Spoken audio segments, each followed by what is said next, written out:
Welcome to the family, son.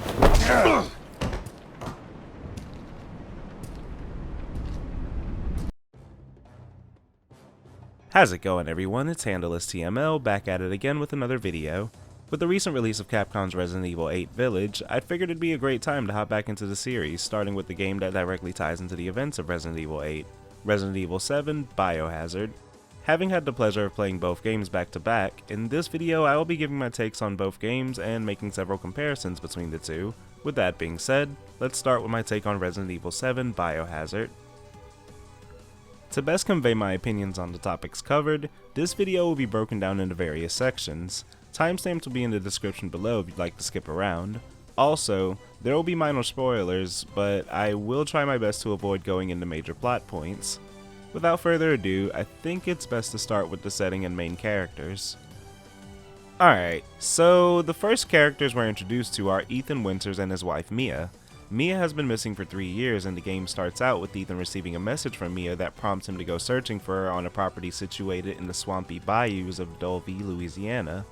Upon arrival, Ethan finds Mia, but both are captured by the property owner, kicking off the events of the game.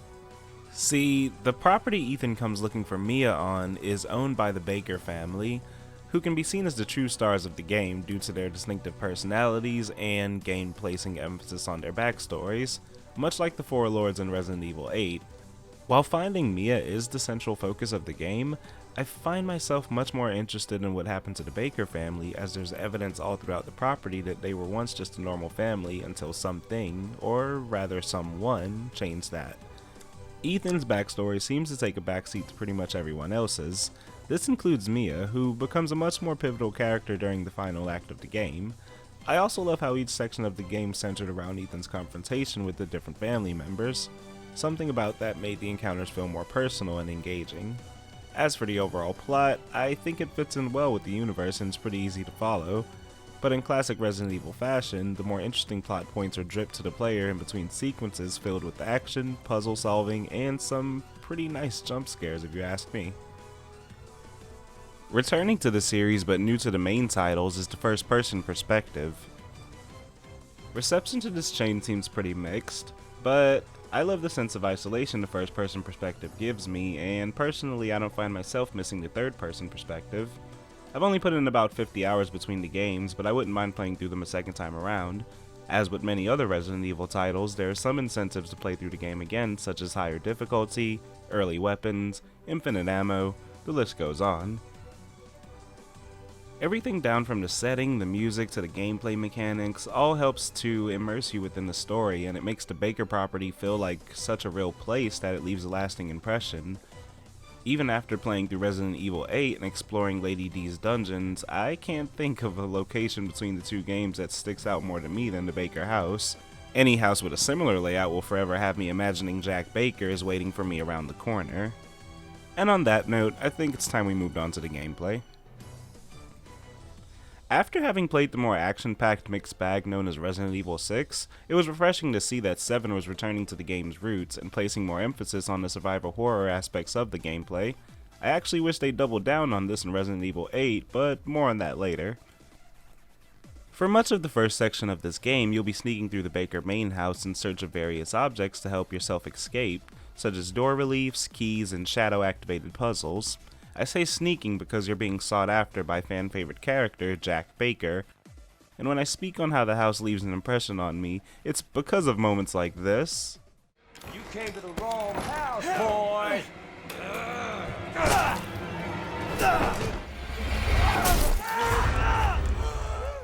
Yeah. But most encounters with him are pretty easy to get away from, but when he's got you, and I kid you not, it took me longer than it should have to beat this section of the game, because I could only play the game for just a couple of hours due to constantly being on edge. I heard this game can be played in VR, and I'm pretty sure that's a guaranteed heart attack for me. But it's not always a game of cat and mouse, or rather, you're not always the mouse in these scenarios. The scare factor in the beginning of the game partially comes from the lack of resources. The basement of the Baker's home, which is infested with grotesque-looking creatures called the Molded, not only serves as a great place for world building, but it also does well to teach the player how to conserve resources and craft objects. Honestly, the skills I learned in that basement stuck with me all the way through Resident Evil 8. For instance, I ended up having a lot more ammo to pump into stronger foes like Jack or Marguerite Baker because I'd learned to manage weaker foes with just a knife. I love it when the game does this and it doesn't fill your pockets with ammo. I love how much more rewarding it feels to hone your skills to make sure every bullet counts, though I will say I wasn't a huge fan of some of the weapon upgrades such as the Magnum. While these weapons are powerful and take out stronger enemies with a breeze, I still felt the ammunition was a little too scarce. But nothing game-breaking. I took it as an extended lesson in conserving ammo for when I really need it. As for encounters with enemies, I'd say most are pretty simple in that you simply need to learn the pattern of their attacks and you're pretty much good to go in terms of defense. I find the offensive play to be satisfying and engaging enough. It's nothing groundbreaking in the slightest, but seeing an enemy react directly to where I shot and changing their attack pattern in response to my own help keep the action from getting stale, but they do run the risk of being exploitable. Something that continues on into the next game.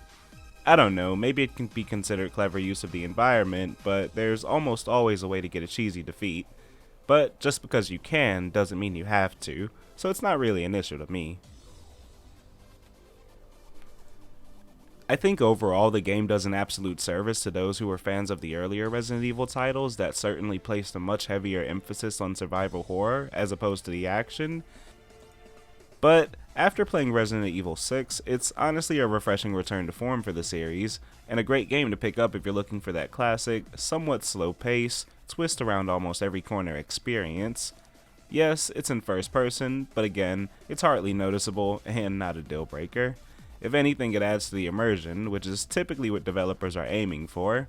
If you want more out of the game, there are different modes you can engage in, and even other stories to play through via DLC that take place both before and after the events of Resident Evil 7. I highly recommend them. I think it's worth playing through at least once, and I'm glad I did. This pleasure continued over into Resident Evil 8 Village.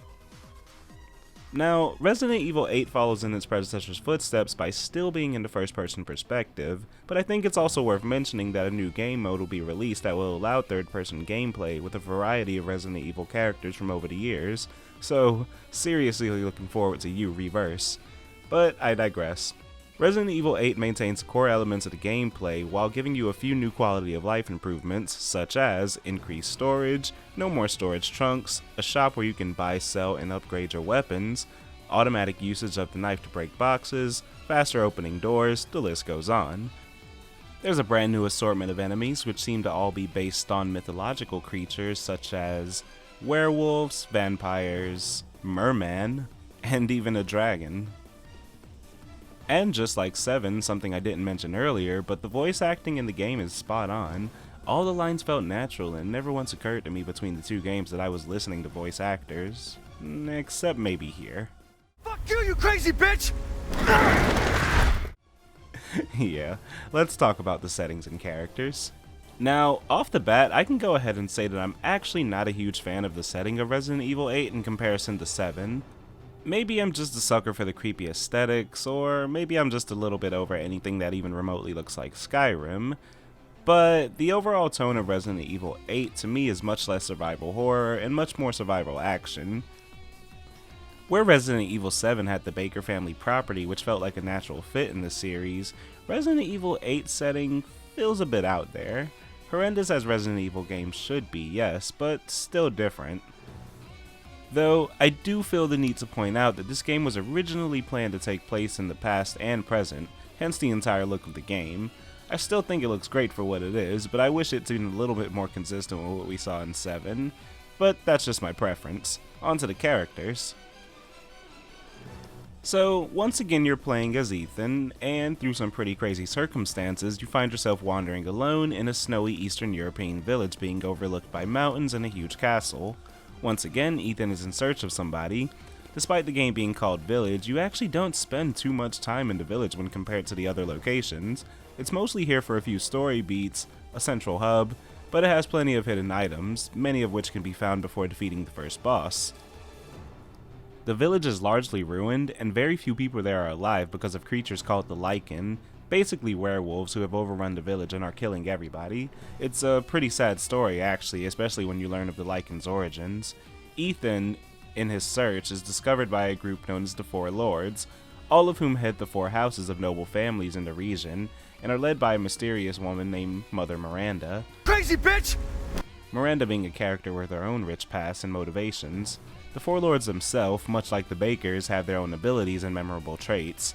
Fan favorite, Lady Dimitrescu, along with Carl Heisenberg, are two of my favorite characters to watch on screen, and I honestly wish I'd seen more interactions out of them. Here's to hoping DLC expands on the Four Lords. As for Ethan Winters, I'd say his backstory is given more attention in this game. However, there are some elements of his story that left me with many questions, but I'll be looking forward to those questions being answered in DLC and future titles. Now, while I'm not too big on the setting, I actually do find the story to be compelling, and I love how it ties into the main titles and greatly expands upon events of the previous games. Besides the inclusion of series veteran Chris Redfield, you may actually miss how this story connects to another character we've met throughout the series. It did have some areas that I loved quite a bit though, like Heisenberg's factory, which had this awesome steampunk feel to it, and Heisenberg himself reminds me of my favorite X-Men character, Magneto. Or the Beneviento house, which is absolutely creepy to say the least.